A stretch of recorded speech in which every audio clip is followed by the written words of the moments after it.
et l'affrontement numérique. Jeunesse vs. Elle est à l'inculpation d'une jeune hacker présumée contre le ministère de l'Intérieur symbolise l'escalade de la conflictualité dans le cyberespace national.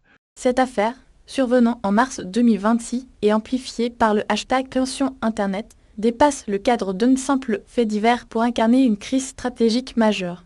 Elle révèle une vulnérabilité institutionnelle aiguë au sein d'un ministère régalien, simultanément exposé sur la place publique numérique via le réseau X.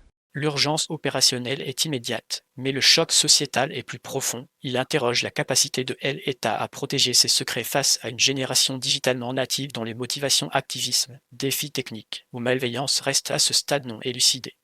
La judiciarisation rapide de l'affaire indique une volonté d'établir un précédent dissuasif.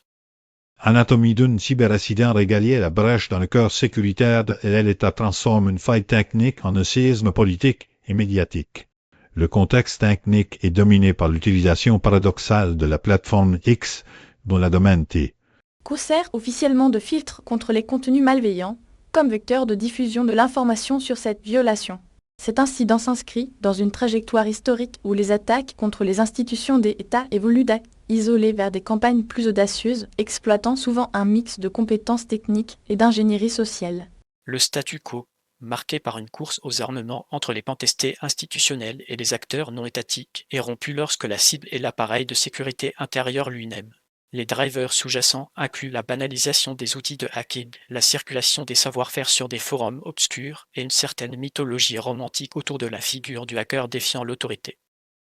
La triple menace technique, médiatique, légale l'affaire fusionne une exfiltration de données sensibles, une viralisation contrôlée sur X et une réponse pénale destinée à créer un cas d'école.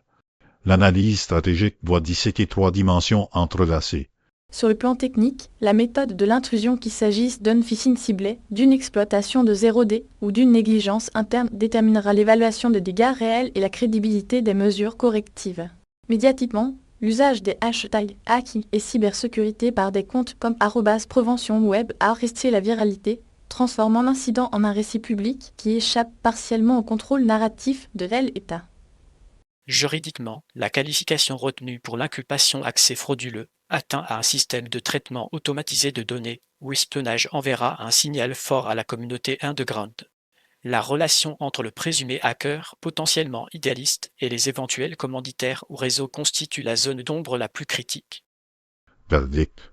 Un précurseur de la cyberguerre asymétrique, cet épisode annonce une nouvelle normalité où la sécurité nationale sera contestée en permanence sur des terrains numériques et informationnels.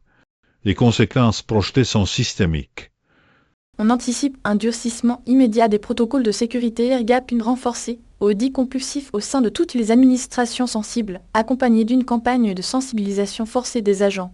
Le risque principal est une surenchère répressive qui pourrait alimenter un cycle de provocation et de représailles avec la frange radicale de la communauté activiste. À l'inverse, l'opportunité stratégique réside dans la capacité des services à infiltrer et comprendre ces écosystèmes adverses via cette affaire, potentiellement en monnayant une coopération judiciaire.